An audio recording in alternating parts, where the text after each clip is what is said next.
શિવરાત્રિની કથા, રહસ્ય અને મહિમા। હર હર મહાદેવ મિત્રો, મહાશિવરાત્રિની કથા શા માટે જાગે છે દેવતાઓ આ રાત્રે? રહસ્ય જાણો। આજે હું તમને એક એવી કથા સંભળાવવા જઈ રહ્યો છું જે સદીઓથી આપણા હૃદયમાં વસી છે, જે આપણી આસ્થાનો પાયો છે, જે દર વર્ષે ફાગણ માસની કૃષ્ણ પક્ષની ચતુર્દશીના દિવસે આપણને યાદ અપાવે છે કે આ સૃષ્ટિમાં અમુક રહસ્યો એવા છે જે મનુષ્યની સમજની બહાર છે। આ વાર્તા છે મહાશિવરાત્રિની, એ પવિત્ર રાત્રિની જ્યારે સ્વયં દેવતાઓ જાગે છે, જ્યારે આકાશમાં તારાઓ પણ પોતાની ચમક વધારી દે છે, જ્યારે ધરતી પર દરેક ભક્તનું હૃદય ભોલેનાથના નામથી ગુંજી ઉઠે છે। પરંતુ શું તમે જાણો છો કે આ રાત પાછળ કયું રહસ્ય છુપાયેલું છે? શા માટે આ એક રાતમાં આખા બ્રહ્માંડની ઉર્જા બદલાઈ જાય છે? શા માટે એવું કહેવાય છે કે આ રાત્રે જાગવાથી મનુષ્યના તમામ પાપ ધોવાઈ જાય છે? ચાલો હું તમને લઈ જાઉં છું તે સમયમાં જ્યારે આ કથા શરૂ થઈ હતી, જ્યારે બ્રહ્માંડ સંકટમાં હતું, જ્યારે દેવતાઓ ગભરાયેલા હતા અને જ્યારે ભોલેનાથે એક એવું કામ કર્યું જેણે આખી સૃષ્ટિને બચાવી લીધી। નમસ્કાર પ્રિય દર્શકો, આપ સૌનું સ્વાગત છે તમારી પોતાની ચેનલ ઓમ વોઇસ ગુજરાતીમાં। મિત્રો, આજે અમે તમારા માટે એક નવી કથા અને એક વિશેષ વિડીયો લઈને આવ્યા છીએ। આજની વાર્તા જ્ઞાન, આસ્થા અને પ્રેરણાથી ભરપૂર છે। કથા આરંભ કરતા પહેલા આપને એક નાનકડી વિનંતી છે। ધાર્મિક ગ્રંથોમાં માનવામાં આવ્યું છે કે કથાને વચ્ચે છોડી દેવી શુભ હોતી નથી, તેથી તેને અંત સુધી ચોક્કસ સાંભળજો। અને જો તમારા હૃદયમાં તમારી માતા માટે સાચો સન્માન અને પ્રેમ હોય તો આ વિડીયોને લાઈક કરો, ચેનલને સબસ્ક્રાઇબ કરો અને કોમેન્ટમાં માં લખીને તમારા આશીર્વાદ જરૂર આપો। તો ચાલો મોડું કર્યા વગર શરૂ કરીએ આજની આ અદ્ભુત અને પ્રેરક કથા। બહુ જૂની વાત છે, એટલી જૂની કે સમય પણ તેને ગણી શકતો નથી।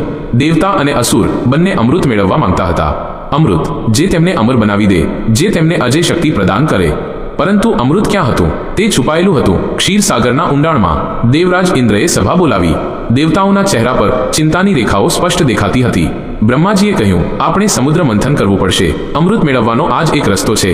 પરંતુ વિષ્ણુ ભગવાન હસ્યા અને બોલ્યા, દેવતાઓ, તમે એકલા આ કામ કરી શકતા નથી, તમારે અસુરોની મદદ લેવી પડશે।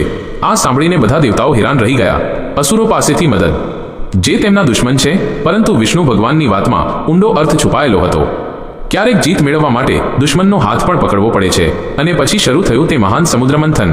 મંદરાચલ પર્વતને રવૈયો બનાવવામાં આવ્યો, વાસુકી નાગને દોરડું બનાવવામાં આવ્યો, દેવતાઓએ પૂંછડી પકડી, અસુરોએ માથું, અને શરૂ થઈ ગયું મંથન। સમુદ્ર ઉકળી રહ્યો હતો, મોજા આકાશને અડી રહ્યા હતા, અને પછી એક નીકળવા લાગ્યા 14 રત્નો। પહેલા નીકળી કામધેનુ, પછી ઉચ્ચૈશ્રવા ઘોડો, પછી ઐરાવત હાથી। દેવતાઓ ખુશ થઈ રહ્યા હતા, અસુરો પણ પ્રસન્ન હતા। પરંતુ આ ખુશી લાંબો સમય ટકી નહીં, કારણ કે અચાનક સમુદ્રમાંથી એક કાળો ધુમાડો નીકળ્યો, એટલો ઘેરો અને ભયાનક કે દેવતાઓ થરથર કાંપવા લાગ્યા। આ ધુમાડો નહોતો, આ હતું હલાહલ વિષ, એ વિષ જે આખી સૃષ્ટિનો નાશ કરી શકતું હતું। હલાહલ વિષ ઝડપથી ફેલાવા લાગ્યું, જ્યાં જ્યાં તે જતું ત્યાં બધું બળવા લાગતું, વૃક્ષો સુકાવા લાગ્યા, નદીઓ ઉકળવા લાગી, પક્ષીઓ આકાશમાંથી પડવા લાગ્યા। આ વિષ એટલું ભયંકર હતું કે તેનું એક ટીપું પણ આખી ધરતીને સમાપ્ત કરી શકતું હતું। દેવતાઓ ગભરાઈ ગયા, અસુરો ભાગવા લાગ્યા, બધા પોતપોતાનો જીવ બચાવવામાં લાગી ગયા। પરંતુ વિષ તો ફેલાતું જ જતું હતું, દરેક પળ, દરેક ક્ષણ મોત નજીક આવતી જતી હતી। દેવરાજ ઇન્દ્રએ બ્રહ્માજીને કહ્યું, પ્રભુ, હવે શું થશે? આ વિષ તો બધું નાશ કરી દેશે। બ્રહ્માજીની આંખોમાં પણ ડર હતો। તેમણે કહ્યું, હું તો સૃષ્ટિનો રચિતા છું, પણ આ વિષને હું પણ સંભાળી શકું તેમ નથી। ત્યારે બધા દેવતાઓ દોડ્યા વિષ્ણુ ભગવાન પાસે, પરંતુ વિષ્ણુ ભગવાને પણ મનાઈ કરી દીધી। તેમણે કહ્યું, આ વિષ એટલું પ્રબળ છે કે હું પણ તેને પી શકું તેમ નથી, આ મારા માટે પણ ઘાતક છે। હવે શું કરવું? ક્યાં જવું? કોની પાસે મદદ માંગવી?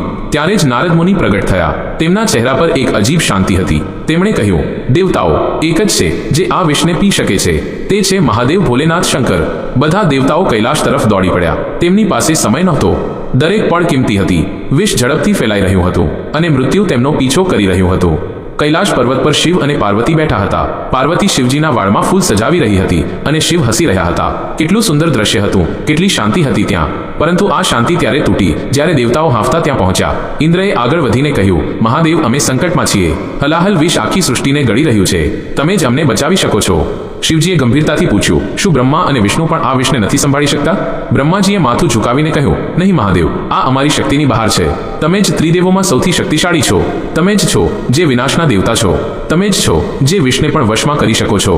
શિવજી ઊભા થઈ ગયા, તેમની આંખોમાં દ્રઢ સંકલ્પ હતો। તેઓ જાણતા હતા કે આ વિષ તેમના માટે પણ ખતરનાક છે, પણ શું કરવું? સૃષ્ટિને તો બચાવવી જ પડશે. પાર્વતીએ તેમનો હાથ પકડી લીધો. તેમની આંખોમાં આંસુ હતા. તેમણે કહ્યું, પ્રભુ, આ વિષ તમને પણ મારી શકે છે. હું તમને ખોવા નથી માંગતી. શિવજીએ પાર્વતીની આંખોમાં જોયું. કેટલો પ્રેમ હતો એ આંખોમાં, કેટલી ચિંતા હતી.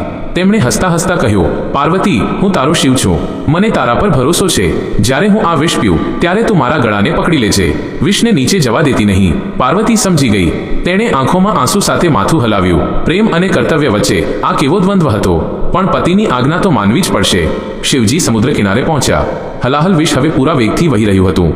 જ્યાં જ્યાં તે સ્પર્શતું હતું ત્યાં મોતનું તાંડવ થઈ રહ્યું હતું. પ્રાણીઓ મરી રહ્યા હતા, વૃક્ષો બળી રહ્યા હતા, ધરતી કાંપી રહી હતી. શિવજીએ ઊંડો શ્વાસ લીધો. તેમણે પોતાની આંખો બંધ કરી અને પછી પોતાના હાથોમાં એ વિષને સમેટી લીધું. કાળું, ઘટ, ભયાનક વિષ, જેને અડવાથી જ મૃત્યુ થઈ જતું હતું. શિવજીએ તેને પોતાની હથેળીમાં લીધું. દેવતાઓ કાંપી રહ્યા હતા. આ જોઈને પાર્વતીના ધબકારા થંભી ગયા હતા. અને પછી શિવજીએ તે વિષ પોતાના મોઢામાં નાખી દીધું. જેવું વિષ શિવજીના મોઢામાં ગયું કે આખું બ્રહ્માંડ ધ્રુજી ઉઠ્યું. આકાશમાં વીજળી ચમકી, ધરતી ડોલી ગઈ, સમુદ્રમાં તોફાન આવ્યું. શિવજીનું શરીર બળવા લાગ્યું. તેમની આંખો લાલ થઈ ગઈ, તેમનો ચહેરો નીલો પડવા લાગ્યો. વિષ એટલું તીવ્ર હતું કે શિવજીના શ્વાસ રોકાવા લાગ્યા. પરંતુ તે જ ક્ષણે પાર્વતીએ આગળ વધીને શિવજીનું ગળું પકડી લીધું. તેમની પકડ એટલી મજબૂત હતી કે વિષ ગળાથી નીચે ઉતરી શક્યું નહીં. તે ત્યાં જ ગળામાં રોકાઈ ગયું. અને ત્યારે એક ચમત્કાર થયો. શિવજીનું ગળું નીલું થઈ ગયું. ઘટ્ટ નીલું, જેમ કે રાત્રિનું આકાશ. વિષ ત્યાં જ રોકાઈ ગયું.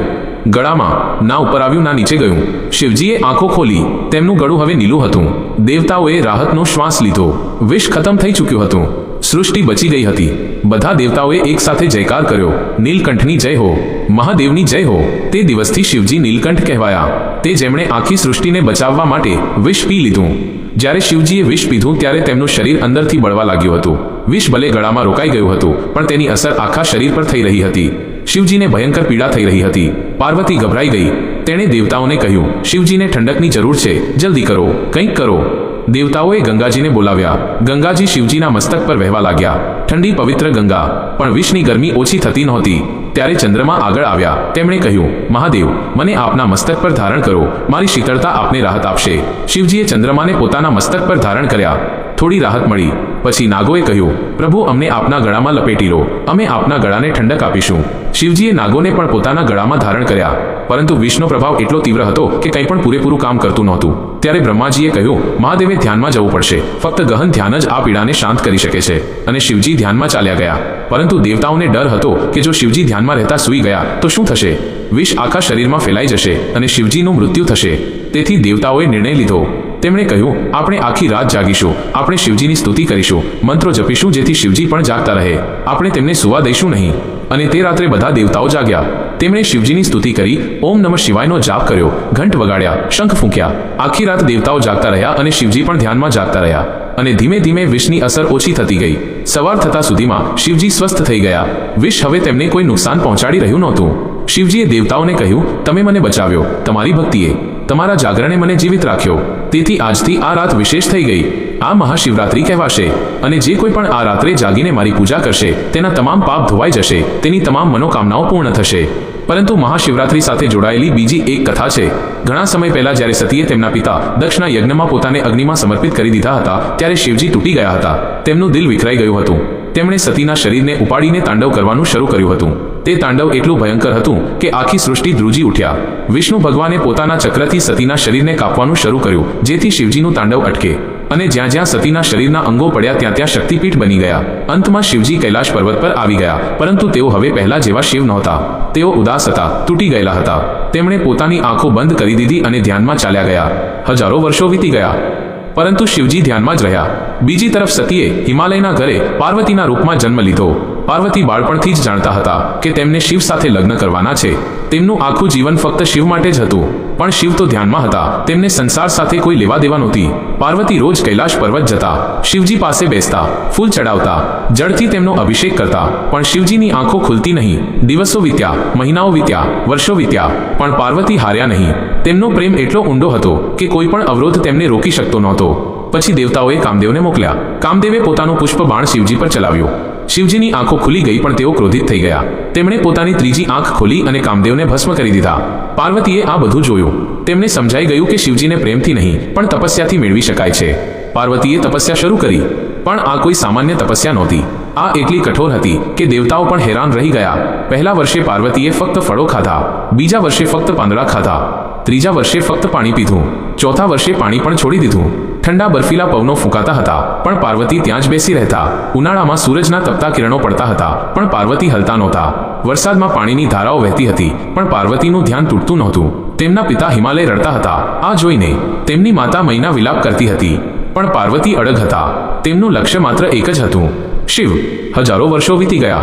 પાર્વતીનું શરીર સુકાઈ ગયું, હાડકાં દેખાવા લાગ્યા, ત્વચા કાળી પડી ગઈ, પણ તેમના ચહેરા પર એક અજીબ ચમક હતી. પ્રેમની ચમક, સમર્પણની ચમક. દેવતાઓ હેરાન હતા. બ્રહ્માજીએ કહ્યું, આટલી કઠોર તપસ્યા તો મેં પણ નથી કરી. વિષ્ણુ ભગવાન બોલ્યા, આ પ્રેમની શક્તિ છે. જ્યારે પ્રેમ સાચો હોય તો કંઈ પણ અશક્ય નથી. અને પછી એક દિવસ શિવજીની તપસ્યા તૂટી. તેમણે આંખો ખોલી અને જોયું કે એક સ્ત્રી તેમની સામે તપસ્યા કરી રહી છે. તેની તપસ્યા એટલી ગહન હતી કે શિવજી પણ પ્રભાવિત થઈ ગયા. શિવજીએ બ્રાહ્મણનું રૂપ ધારણ કર્યું અને પાર્વતી પાસે ગયા. તેમણે પૂછ્યું, હે સુંદરી, તું અહીં શા માટે તપસ્યા કરી રહી છે? પાર્વતીએ આંખો ખોલી. તેમના અવાજમાં દ્રઢતા હતી. તેમણે કહ્યું, હું શિવને પામવા માંગુ છું. બ્રાહ્મણે હસીને કહ્યું, શિવી, તે તો એક વિચિત્ર માણસ છે. તે સ્મશાનમાં રહે છે, ભૂતો સાથે નાચે છે, સાપોને ગળામાં પહેરે છે. તારા જેવી સુંદર રાજકુમારી તેને લાયક નથી. પાર્વતીના ચહેરા પર ગુસ્સો આવી ગયો. તેમણે કહ્યું, તમે શિવ વિશે શું જાણો છો? તે સૌથી મહાન છે. તે ત્રિદેવોમાં સૌથી શક્તિશાળી છે.